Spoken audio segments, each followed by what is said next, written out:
Talk to us about the action itself, how necessary it was, how expected it was. There are commentators and politicians in the West who try and suggest this has come out of the blue, but anybody involved in these issues for the last decade has always been focused on the Iranian nuclear threat.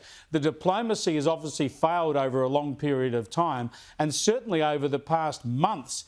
The intense focus of American and Israeli diplomacy has been on whether, when to strike, who to strike, how to strike. So it can hardly have been a surprise, certainly to anyone in Israel. Well, absolutely. I don't think it's I think the timing is clearly a surprise to everybody. I mean, the Israelis clearly did take advantage of the situation and the talks and the Iranian complacency, thinking that they had cover with the dialogue with America. So they're clearly, that aspect of it is surprising, but the fact that it's actually happening is not surprising to Israelis at all. I mean, this is a regime which is maniacal. It is an Islamicist, sort of crazy regime that means what it says, and it's been threatening to wipe out the Jewish people in Israel for decades. It's been its raison d'etre since it took power 40 years ago. And so, everyone has known that a time will come where this actually has to be dealt with, that words are not the way to solve this. I mean, to take from Winston Churchill, there's a time for George Orwell, but there's a time for war. And Israel reached that point. In the last couple of weeks, it became patently obvious that Iran was never, ever going to relinquish its ambition to get a nuclear bomb. It would never give up enrichment. It spurned the IAEA that clearly censured it, and it doubled down and said that they were going to continue on this path. So the Israelis were not willing to risk another October 7 and not listen to what they were being told. So I think the interesting thing as well amongst Israelis is that across the political spectrum, there's support for what's happening. They understand that they're paying a terrible price. These are things that have never happened before in Israel, civilian centres being subjected to damage like this.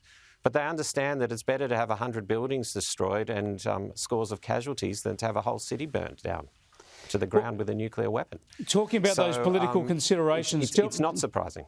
Give me your thoughts on the Australian government's response. Now, on the one hand, you have Penny Wong and Anthony Albanese saying they understand the threat of a nuclear-armed Iran, but they say let's have talk and dialogue. Now, obviously, everyone would like this resolved the next instant, with Iran relinquishing its nuclear ambitions. But why don't we hear more from Albanese about demanding that? How can anybody go forward from here without Iran first relinquishing any nuclear weapons ambitions?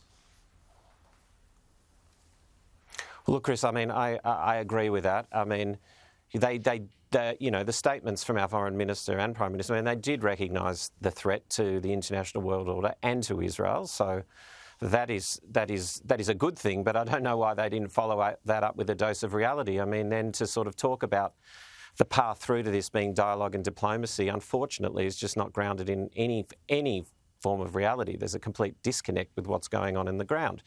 And I'd say that, my reaction is one of really, I suppose, disappointment. And I'm disappointed in it because, I'd have expected Australia, which has had a great foreign policy and thoughtful policy for many, many years and has played a role, I would have expected them to clearly be able to support an ally in a position like this. I mean, Israel's in a position where I said it's fighting against not only the fact that Iran itself is trying to do this, but it is the epicentre of what's been going on since October the 7th. It stood behind the Houthis, the Hezbollah, Hamas, of course, 7 fronts, and of course it's the absolute centre of all of the anti-Semitic lies that you see being propagated around the media and the world. So it's like the epicentre of all of this. And why we can't have statements that are fully supportive of Israel in that predicament, I find that pretty disappointing. And then the other thing that's disappointing, as you said, is the take on international law. I mean, unfortunately, our government has been pretty quick to sort of suggest or imply that Israel's not complying with international law, that it's in breach of humanitarian law, all sorts of things. And yet now we're witnessing war crimes, indiscriminate firing of ballistic missiles on population centres. I mean, you can't actually think of a more grievous breach of international law, and yet there's kind of silence. Yeah, well said, Paul. Well said indeed. Paul Rubenstein there, who chairs the New South Wales branch of the AIJAC, the Australia-Israel Jewish Affairs Council.